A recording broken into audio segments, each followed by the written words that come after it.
ఓం నమో వెంకటేశాయ. అందరికీ నమస్కారము. ముందుగా మన ఛానల్ సభ్యులందరికీ వైకుంఠ ఏకాదశి శుభాకాంక్షలు. లక్ష్మీ వెంకటేశ్వర స్వామి అనుగ్రహంతో మీ అందరి కుటుంబాలు ఆయురారోగ్యాలతో అష్టైశ్వర్యాలతో సకల సంపదలతో 10 కాలాల పాటు చల్లగా తులతూగాలని నేను నమ్మిన ఆ లక్ష్మీ వెంకటేశ్వర స్వామిని మనస్ఫూర్తిగా ప్రార్థన చేసుకుంటూ ఈరోజు పరమ పవిత్రమైనటువంటి ముక్కోటి ఏకాదశి. ఈరోజు స్వామివారికి ఎంతో ఇష్టమైనటువంటి కథ ఏకాదశి వ్రతమహత్యం అనే కథను ఈ వీడియోలో మనము చెప్పుకొని స్వామి అనుగ్రహాన్ని పొందుదాం. ఎవరైతే ఈరోజు భక్తి శ్రద్ధలతో ఈ ఏకాదశి వ్రతమహత్యం అనేటువంటి కథను వింటారో వాళ్లకు లక్ష్మీనారాయణుల అనుగ్రహం కలుగుతుంది. అగ్నిపర్వతం మీద పడిన మిడతల దండలాగా మన శరీరంలో ఉన్నటువంటి పాపాలన్నీ కూడా కాలిపోయి ఆ శ్రీమన్నారాయణుని అనుగ్రహం తప్పకుండా కలుగుతుంది. కాబట్టి భక్తి శ్రద్ధలతో ఈ కథను వినండి. మీలో చాలామంది ఈ ఏకాదశి వ్రతమహత్యం కథ విని ఉండరు. ఈరోజు భక్తితో విని ఆ స్వామి అనుగ్రహాన్ని పొందండి. పూర్వము పరమ పవిత్రమైనటువంటి నైమిషారణ్యంలో ఎంతోమంది ఋషులు, జ్ఞానవేత్తలు, తత్వవేత్తలు, విద్యాసాగర చక్రవర్తులు, యోగులు తపస్సు చేసుకుంటూ ఉంటే ఆ నైమిషారణ్యానికి సూత మహామునీంద్రుల వారు విచ్చేశారు.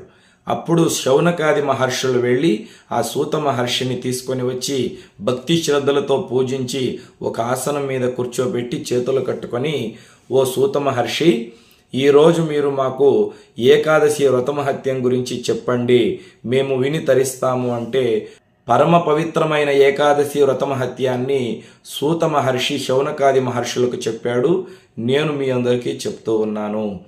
పూర్వము భాగ్యవతి నగరాన్ని రుక్మాంగదుడు అనేటువంటి మహారాజు పరిపాలన చేస్తూ ఉన్నాడు. ఈ రుక్మాంగదుడు మహాధర్మాత్ముడు, మహాదైవభక్తుడు, దానశీలి. ఆయన రాజ్యంలో స్వామి మాకు ఆకలి అన్నం పెట్టండి అనేటువంటి భిక్షగాళ్లే లేరంట. పేదవాళ్ళిళ్ళకంతా కూడా బంగారు తోరణాలు వేలాడుతున్నాయి. ప్రతి వీధిలోనూ అన్నఛత్రాలు కట్టించి పిలిచి అన్నదానాలు చేస్తూ ఉన్నారు. ప్రతి ఇంటి ముందర తులసి చెట్టును పెట్టుకొని భక్తి శ్రద్ధలతో పూజిస్తూ ఉన్నారు. ఈ రుక్మాంగద మహారాజుకి సంధ్యావళి అనేటువంటి ఒక భార్య ఉంది. ఆవిడ మహాపతివ్రత, పరాయి పురుషుల్ని కన్నెత్తైనా చూడదు. ప్రతినిత్యము లక్ష్మీనారాయణుల్ని పూజించేటువంటి పరమ ధర్మాత్మురాలు. ఈ రుక్మాంగద మహారాజుకి సంధ్యావళి దేవికి అష్టైశ్వర్యాలు ఉన్నాయి, సకల సంపదలు ఉన్నాయి. అన్నీ ఉన్నా వాళ్లకు సంతాన భాగ్యం లేదు. వీళ్ళిద్దరూ కూడా సంతాన భాగ్యం లేకుండా ఎంతో బాధపడుతూ ఉంటే ఒకరోజు వీళ్ళింటికి మతంగ మహామునీంద్రుల వారు ఇచ్చేస్తారన్నమాట. వెంటనే ఈ రుక్మాంగదుడు సంధ్యావళీదేవి వెళ్ళి మతంగ మహామునికి అర్ఘ్యపాద్య ఆచమనీయాలిచ్చి చక్కగా పూజిస్తారు. అప్పుడు మతంగ మహాముని, ఓ పుణ్య దంపతులారా, మీకేమైనా వరం కావాలంటే కోరుకోండి అంటే అప్పుడు ఆ భార్యాభర్తలు కన్నీళ్లతో అడుగుతారు, ఓ మతంగ మహర్షి, మాకు రాజ్యం ఉంది, ఐశ్వర్యం ఉంది, అన్నీ ఉన్నా మాకు సంతానం లేదు, అపుత్రస్య గతిర్నాస్తి అని పెద్దలు చెప్తారు కదా, మాకు సంతాన భాగ్యం లేదు స్వామి, అందుకే చాలా బాధపడుతున్నామంటే వెంటనే మతంగ మహర్షి, నాయనా, మీకు సంతానం కలగాలంటే మీరు ఒక వ్రతం చెయ్యాలి. ఏ వ్రతం స్వామి? అదే ఏకాదశి వ్రతం. అవునా స్వామి? అవును. ఈ ఏకాదశి వ్రతం ఎవరైతే భక్తి శ్రద్ధలతో చేస్తారో అటువంటి వాళ్లకు సంతానము లేకపోతే సంతానం కలుగుతుంది, వివాహము లేకపోతే వివాహం కలుగుతుంది, ఆర్థిక సమస్యలతో బాధపడే వాళ్ళకి లక్ష్మీ అనుగ్రహం కలుగుతుంది, భూలోకంలో అన్ని సమస్యలు తీరిపోయి పరలోకంలో విష్ణు సాయుధ్యం కలుగుతుంది. స్వామి, ఆ ఏకాదశి వ్రతమహత్యాన్ని మాకు చెప్పండి, మేము ఆచరిస్తాము అంటే వెంటనే ఈ మతంగ మహర్షి చెప్పాడు. దశమి నాటి సాయంకాలము భక్తి శ్రద్ధలతో స్నానం చేసి మహాగణపతిని లక్ష్మీనారాయణులను పూజించి ఆ రోజు రాత్రి ఉపవాసం చెయ్యాలి, పాలు పళ్ళు మాత్రమే స్వీకరించాలి.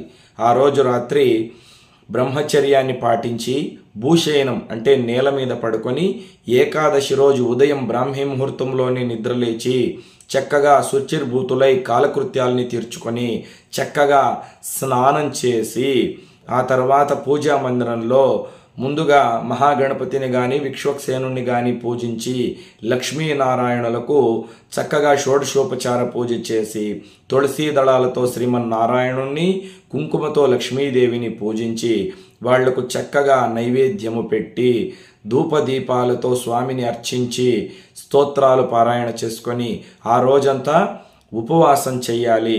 పాలు పళ్ళు మాత్రమే స్వీకరించాలి. కామక్రోధ లోభ మోహ మదమత్సర్యాల్ని విడిచిపెట్టి వేరే వాళ్ల మీద అరవడము, అహంకారం ప్రదర్శించడము, ఎదుటి వాళ్లను దూషించడము ఇటువంటివి విడిచిపెట్టి పరిపూర్ణంగా విష్ణు ధ్యానంలో గడిపి సాయంకాలం మళ్ళీ లక్ష్మీనారాయణలకు షోడశోపచార పూజ చేసి రాత్రికి జాగరణ చెయ్యాలి, హరికథలు వినాలి, భజనలు చెయ్యాలి. ద్వాదశి నాడు ద్వాదశి గడియలు దాటకముందే చక్కగా భగవంతుడికి షోడశోపచార పూజ చేసి 12 రకాల పిండి వంటలు స్వామికి నివేదన చేసి కుదిరితే గోదానము, భూదానము, సువర్ణదానము, వస్త్రదానము ఇటువంటి దాన ధర్మాలు చేయవచ్చు. కుదరినటువంటి వాళ్ళు ఒక 3 అతిథులకైనా భోజనం పెట్టి అతిథి భుజించిన తర్వాత ద్వాదశి పారణ చేసి మళ్ళీ సాయంకాలం వరకు ఉపవాసం చేసి ద్వాదశి నాటి సాయంకాలము స్వామిని పూజించి ఆరాధించి ఆ రోజు రాత్రికి బ్రహ్మచర్యాన్ని పాటించినట్లయితే ఈ ఏకాదశి వ్రతం ముగుస్తుంది. దీనికి హరిత్రయం అని పేరు. 3 రోజులు దీన్ని చేసినట్లయితే పరిపూర్ణంగా ఏకాదశి చేసినటువంటి ఫలితం కలుగుతుంది. ఇలా నీవు 1 సంవత్సరము ఏకాదశి వ్రతాన్ని విడిచిపెట్టకుండా చేస్తే ఆ లక్ష్మీనారాయణులు నువ్వు కోరిన వరాన్ని ప్రసాదిస్తారు అని మతంగ మహర్షి ఈ వ్రత విధానాన్ని బోధించి వెళ్ళిపోతాడు. ఆ తర్వాత సంధ్యావళీదేవి రుక్మాంగదుడు 24 ఏకాదశులు అంటే ఒక నెలలో 2 ఏకాదశులు వస్తాయి కదా, శుక్లపక్షము కృష్ణపక్షము. ఈ 24 ఏకాదశులు చేయగానే ఆ స్వామి అనుగ్రహం చేత సంధ్యావళి నెల తప్పి గర్భవతయింది. చక్కగా స్వామి అనుగ్రహం చేత ఒక మగబిడ్డకు జన్మనిస్తుంది. ఆ మగబిడ్డకు ధర్మాంగదుడు అనే పేరు పెడతారు. రుక్మాంగదుని కుమారుడు ధర్మాంగదుడు. చక్కగా ఆ పిల్లవాడు పెరిగి పెద్దోడవుతూ ఉంటాడు. ఏకోపి గుణవాన్ పుత్ర నిర్గుణైర్షతైరపి ఏకచంద్ర ప్రకాశేన నక్షత్రం కిం ప్రయోజనం అంటుంది శాస్త్రం. ఆకాశంలో ఎన్ని నక్షత్రాలున్నా ప్రయోజనం లేదు, ఒక చంద్రుడుంటే ప్రపంచానికంతా వెలుగునిస్తాడు. అదేవిధంగా ఈ ధర్మాంగదుడు ఒక్క కొడుకైనా కూడా మంచి విద్యావంతునిగా బుద్ధివంతునిగా పెరిగి సకల విద్యల్ని నేర్చుకుంటూ ఉంటాడు. అప్పుడు వెంటనే ఈ రుక్మాంగదుడికి ఒక ఆలోచన వస్తుంది.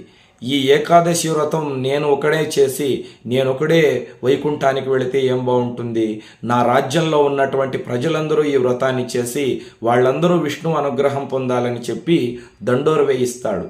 ఇక మీద మన రాజ్యంలో ప్రతి ఏకాదశి అందరూ జరుపుకోవాలి అంటే మహారాజుకు భయపడి అందరూ కూడా ఏకాదశి వ్రతం చేస్తూ ఉంటారు, ఏకాదశి ఉపవాసం చేస్తూ ఉంటారు. కొంతకాలం జరిగిన తర్వాత నారద మహర్షి నారాయణ నారాయణ అంటూ లోక సంచారం చేస్తూ యమలోకానికి వెళతాడు.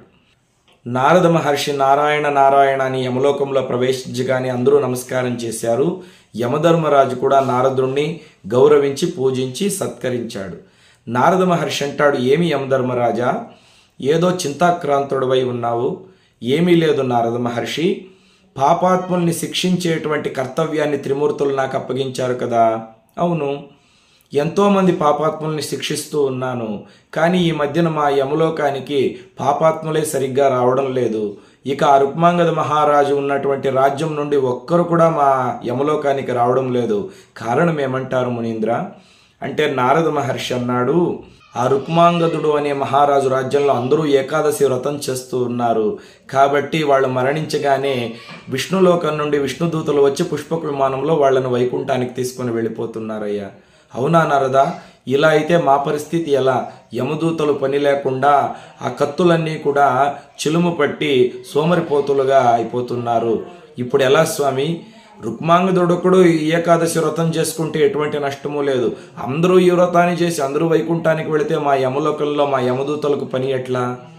సరే, దీన్ని ఆలోచించవలసిందే. మనం బ్రహ్మలోకానికి వెళదాం పదా అని నారదుడు, చిత్రగుప్తుడు, యమధర్మరాజు బ్రహ్మలోకానికి వెళతారు. చతుర్ముఖ బ్రహ్మ తామర పువ్వు మీద కూర్చొని అందరు తలరాతలు రాస్తూ ఉంటాడు. ఎవడు యోగి, ఎవడు భోగి, ఎవడు త్యాగి, ఎవడు విరాగి అని. సరస్వతీదేవి వీణ వాయిస్తూ ఉంటుంది. ఈ యమధర్మరాజు వచ్చి పితామహ నమస్కారము అన్నాడు. వెంటనే బ్రహ్మదేవుడు యమధర్మరాజా, ఏమయ్యా ఇలా బ్రహ్మలోకానికి వచ్చావు? స్వామి పెద్ద చిక్కొచ్చి పడింది. ఏమి? భూలోకంలో ఆ రుక్మాంగద మహారాజు రాజ్యం నుండి ఒకరు కూడా యమలోకానికి రావడం లేదు. అందరూ ఏకాదశి వ్రతం చేసి వైకుంఠానికి వెళ్ళిపోతూ ఉన్నారు. మరి మాకు యమలోకంలో పనే లేకుండా పోయింది స్వామి. అసలు పాపులు తగ్గిపోయారు. వాళ్ళని శిక్షించాలని యమదూతలు కాచుకొని ఉన్నారు. పాపాత్ములు రాకపోతే వాళ్ళు ఎవరికి శిక్ష వేస్తారు? కత్తులన్నీ చెలుం పట్టిపోతున్నాయి. పని లేకుండా యమదూతలందరూ సోమరిపోతలు అయిపోతున్నారు. రుక్మాంగదుడు ఒకడు ఈ వ్రతం చేసుకుంటే మాకు ఎటువంటి నష్టము లేదు. అందరి చేత బలత్కారంగా ఏకాదశి వ్రతం చేయిస్తున్నాడు స్వామి అంటే వెంటనే బ్రహ్మదేవుడు, అలాగైతే యమధర్మరాజు ఇప్పుడు నన్నేం చేయమంటావు? స్వామి, ఎలాగైనా ఆ రుక్మాంగదుడు రాజ్యంలో ఎవరూ ఏకాదశి వ్రతం చేయకుండా మీరు ఆపాలి. సరే అని చెప్పి వెంటనే బ్రహ్మదేవుడు ఒక అందమైనటువంటి స్త్రీని సృష్టిస్తాడన్నమాట. రంభ, ఊర్వశి, మేనకల్ కంటే అందంగా ఉన్నటువంటి స్త్రీని సృష్టించి ఆవిడకు జగన్మోహిని అని పేరు పెడతాడు. అప్పుడు వెంటనే ఆ జగన్మోహిని బ్రహ్మదేవుడికి నమస్కారం చేసి, స్వామి నేనేం చెయ్యాలి? వెంటనే రుక్మాంగదుడి రాజ్యంలోకి వెళ్ళి ఆ రుక్మాంగదుడిని ప్రేమలో దించి అతని రాజ్యంలో ఎవరూ ఏకాదశి వ్రతం చేయకుండా నువ్వు ఆపు చేయాలి. అలాగే స్వామి అని ఆ జగన్మోహిని రుక్మాంగదుడి రాజ్యంలో ఉన్నటువంటి అడవిలోకి వస్తుంది. తన మాయ చేత కొన్ని మాయామృగాల్ని సృష్టిస్తుంది. ఆ మాయామృగాలు వెళ్ళి ఈ రుక్మాంగదుడి రాజ్యంలో రైతులు చేసినటువంటి పంటలనంతా నాశనం చేస్తుంటే రైతులందరూ వెళ్ళి రుక్మాంగద మహారాజుకు చెప్తారు, స్వామి ఎప్పుడూ లేని విధంగా క్రూర మృగాలు వచ్చి పంటల్ని నాశనం చేస్తున్నాయి, మీరే రక్షించాలి అంటే, ఓ రైతులారా నేను వచ్చి రక్షిస్తానని వెంటనే ఈ రుక్మాంగదుడు రథంలో వేటాడడానికి అడవిలోకి వస్తాడు. వచ్చి సింహాలను, ఏనుగులను, జింకలను, అడవి పందుల్ని చంపుతూ ఉంటే ఒక చెట్టు కింద ఈ జగన్మోహిని కూర్చో ఉంటుంది. ఈ రుక్మాంగదుడు చూసిన తక్షణమే ఆవిడ్ని ప్రేమిస్తాడన్నమాట. దగ్గరకు వచ్చి, సుందరి ఎవరు నీవు అంటే, మీరెవరయ్యా? నేను రుక్మాంగదుడను, ఈ రాజ్యానికి రాజును. అవునా, నా పేరు జగన్మోహిని. నీ తల్లిదండ్రులు ఎవరు? నీవు వనదేవతవా? అదంతా నీకెందుకయ్యా? నువ్వు ఇంత అందంగా ఉన్నావు కదా, అందుకే తెలుసుకుందామని. అందంగా ఉంటే పెళ్లి చేసుకో. నా తల్లిదండ్రులు ఎవరు అని నువ్వు నన్ను అడగకూడదు, నేను చెప్పను. నా జన్మ రహస్యమేమి అని నువ్వు నన్ను అడగకూడదు, నేను చెప్పను. నేను కావాలంటే నన్ను పెళ్లి చేసుకో, కానీ ఎప్పుడూ కూడా నా మాటకు నువ్వు అడ్డం చెప్పకూడదు. ఎన్ని రోజులు నువ్వు నా మాటకు అడ్డం చెప్పకుండా ఉంటావో అన్ని రోజులు నేను నీకు భార్యగా ఉంటాను, సరేనా? సరే ప్రియా అని చెప్పి వెంటనే రుక్మాంగదుడు ఆ అడవిలో ఈ జగన్మోహిని అందానికి దాసుడై ఆవిడను గంధర్వ వివాహం చేసుకొని రథములో తీసుకొని తన రాజ్యానికి వస్తాడు. ఇక భార్యకి తెలిస్తే భార్య బాధపడుతుందని ఆ రాజ్యంలోనే ఇంకొక బంగారు మేడను నిర్మాణం చేయించి ఆ మేడలో ఈ జగన్మోహిని ఉంచుతాడు. ప్రతినిత్యము జగన్మోహిని ఇంటికి వచ్చి ఆవిడతో సరసాలాడుతూ ఇలాగే కాలం గడుపుతూ ఉంటాడు. వైకుంఠ ఏకాదశి రానే వచ్చింది. వెంటనే ఈ సంధ్యావళి వచ్చి మహారాజుకు నమస్కారం చేస్తుంది. వెంటనే మహారాజు అంటాడు, ఇక్కడికి నిన్నెవరు రమ్మన్నారు సంధ్యావళి? స్వామి రేపే దశమి, మనం వైకుంఠ ఏకాదశి చేయాలి, మర్చిపోయారా? మర్చిపోలేదు, వస్తాను పద. లేదు స్వామి, ఈ మధ్యన నన్ను మర్చిపోయారు, మన కొడుకు ధర్మాంగదుడిని మర్చిపోయారు, ఈ మధ్యన నా ఇంటికే రావడం లేదు. అవంతా నువ్వు ఇప్పుడు అడగకూడదు, పద వస్తాను. సరే స్వామి అని నమస్కారం చేసి ఆవిడ మహాపతివ్రత కాబట్టి ఏమీ మాట్లాడకుండా వెళ్ళిపోయింది. ఈ రుక్మాంగదుడు వచ్చి జగన్మోహిని భుజం మీద చేయి పెట్టి, ప్రియురాలా నేను వెళ్ళి వైకుంఠ ఏకాదశి వ్రతం చేసి 3 రోజుల్లో తిరిగి వస్తాను. వెంటనే ఆవిడంటుంది, వీలు లేదు, నీవు ఈ వ్రతం చేయడానికి వీల్లేదు. నాకేమని మాట ఇచ్చావు? నీతోనే ఉంటాను, జీవితాంతము నీ మాటకు ఎదురు చెప్పును అని మాట ఇచ్చి నన్ను వివాహం చేసుకున్నావు కదా. అవును, జీవితాంతము నీతోనే ఉంటాను. ఈ 3 రోజులు విష్ణుమూర్తిని పూజించేటువంటి సమయం, దయచేసి నాకు ఒక అవకాశం కల్పించు అంటే, లేదు లేదు, నా మాట జవదాటి వెళ్ళావా నేను ప్రాణం తీసుకుంటా. అయ్యో ఇన్ని రోజులు సంతోషంగా ఉన్నాం కదా, ఈ 3 రోజుల్లో ఏమవుతుంది? కుదరదు. నువ్వే కాదు, ఈ రాజ్యంలో కూడా ఎవరు ఈ వ్రతాన్ని చేయడానికి వీల్లేదు. ఈ పాపిష్టి వ్రతం నిన్ను నన్ను విడదీస్తుంది. ప్రియా అలా అనవద్దు, దీనికి మాధవ తిథి అని పేరు. విష్ణుమూర్తి అనుగ్రహం పొందడానికి ఇది గొప్ప అవకాశం, నా మాటలు విను అంటే, వీల్లేదు, నువ్వు వెళ్ళకూడదు. లేదు జగన్మోహిని, నేను వెళ్ళి తీరాలి. అయితే నా కోరిక తీర్చి నువ్వు ఆ తర్వాత వ్రతం చేసుకో. ఏమి నీ కోరిక? నీ కొడుకైనటువంటి ధర్మాంగదుడి తల నరికి నా చేతిలో పెడతానని నాకు మాట ఇస్తే నువ్వు ఈ వ్రతం చేసుకోవచ్చు. ప్రియా ఎంత మాట అన్నావు, నాకున్నది ఒకే కొడుకు కదా, అదంతా నాకు తెలియదు, నీకు ఏకాదశి వ్రతం ముఖ్యమా, నీ కొడుకు ముఖ్యమా? వెంటనే రుక్మాంగదుడు కన్నీళ్లు కార్చాడు, బాధపడ్డాడు, కాళ్లకు దండం పెట్టాడు. అయినా ఆవిడ వినలేదు. నువ్వు వ్రతం చేసుకోవాలంటే నీ కొడుకు తలను నరికి నా చేతిలో పెట్టాల్సిందే. సరే, నాకు విష్ణుమూర్తి కంటే ఈ ప్రపంచంలో ఎవరు ఎక్కువ కాదు, నేను ఈ వైకుంఠ ఏకాదశి వ్రతం చేయవలసిందే. వ్రతం పూర్తి కాగానే నా కొడుకు తలను నరికి నీ చేతిలో పెడతానని మాట ఇచ్చి వెంటనే ఈ మహారాజు శుచిర్భూతుడై తన భార్యతో కలిసి ఈ వ్రతాన్ని, ఏకాదశి వ్రతాన్ని చేస్తాడు. రాజ్యంలో అందరూ చేస్తారు. ద్వాదశి పారణ గడిచిన తక్షణమే వెంటనే ధర్మాంగదుడిని తీసుకొని వచ్చి, ఈ సంధ్యావళి ఏడుస్తూ ఉంటుంది, స్వామి కొడుకుని చంపేస్తారా అంటే, దేవి ఆ స్వామి ప్రసాదించినటువంటి బిడ్డ పోయినా పర్వాలేదు, మనం ఈ వ్రతభంగం చేయకూడదు, మహర్షికి మాట ఇచ్చాం కదా మతంగ మహామునికి అని చెప్పి తన కొడుకు తలను నరకబోతూ ఉంటే వెంటనే ఆకాశము పెళమని మెరిసింది. వైకుంఠం నుండి లక్ష్మీనారాయణులు గరుడ వాహనం మీద వచ్చి, ఓ రుక్మాంగద, నీ భక్తికి మెచ్చుకున్నామయ్యా, నీ కొడుకును చంపవద్దు, ఆగు అన్నారు. వెంటనే జగన్మోహిని, సంధ్యావళి, రుక్మాంగదుడు నమస్కారం చేశారు. అప్పుడు వెంటనే లక్ష్మీనారాయణులు అన్నారు, నీ బిడ్డనైనా చంపుకోవడానికి సిద్ధపడ్డావు కానీ నా వ్రతాన్ని నువ్వు మానలేదు. నువ్వు నిజమైనటువంటి పరమ భాగవతోత్తముడువయ్యా. అందుకే ప్రహ్లాద, నారద, పరాశర, పుండరీక, వ్యాసాంబరీష, శుక, శౌనక, భీష్మ, దాలభ్యాన్, రుక్మాంగద, అర్జున, వశిష్ఠ, వామదేవ, వైనతేయాది మహాభక్తుల్లో నువ్వు ఒక్కడు అవుతావని చెప్పి, నీ కథను ఎవరు వింటారో, ఎవరు చదువుతారో, ఎవరు చెబుతారో వాళ్ళందరికీ అష్టైశ్వర్యాలు కలిగి పరమందు విష్ణులోక ప్రాప్తి కలుగుతుందని ఆశీర్వాదం చేసి సంధ్యావళిని, అదేవిధంగా జగన్మోహిని, ఈ యొక్క రుక్మాంగదుడిని స్వశరీరాలతో వైకుంఠానికి తీసుకొని వెళతాడు స్వామి. ఆ తర్వాత ధర్మాంగదుడు ఆ రాజ్యానికి రాజై రాజ్య పరిపాలన చేస్తూ భూలోకంలో ఉన్న వాళ్ళందరూ కూడా ఈ ఏకాదశి వ్రతాన్ని చేసి విష్ణులోక ప్రాప్తిని పొందండి అని శాసనం చేస్తాడు.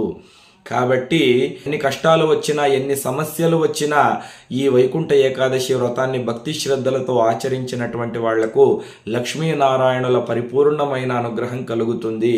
రుక్మాంగదుడు ఎన్ని తప్పు పనులు చేసినా, వేరే స్త్రీ వ్యామోహంలో ఉన్నా కూడా వ్రతాన్ని మర్చిపోలేదు కాబట్టి ఆయనకు విష్ణులోక ప్రాప్తి కలిగిందని ఆ సూత మహర్షి శౌనకాది మహర్షులకు ఈ కథను చెప్పాడు. ఈ కథను విని తల మీద అక్షతలు వేసుకొని మహావిష్ణువుకి నమస్కారం చేసుకుంటే మన పాపాలన్నీ తొలగిపోయి స్వామి అనుగ్రహం కలుగుతుంది. చూశారు కదండి. రేపు ఇంకొక అద్భుతమైనటువంటి వీడియోలో కలుసుకుందాం. లోకా సమస్తా సుఖినో భవంతు. స్వస్తి.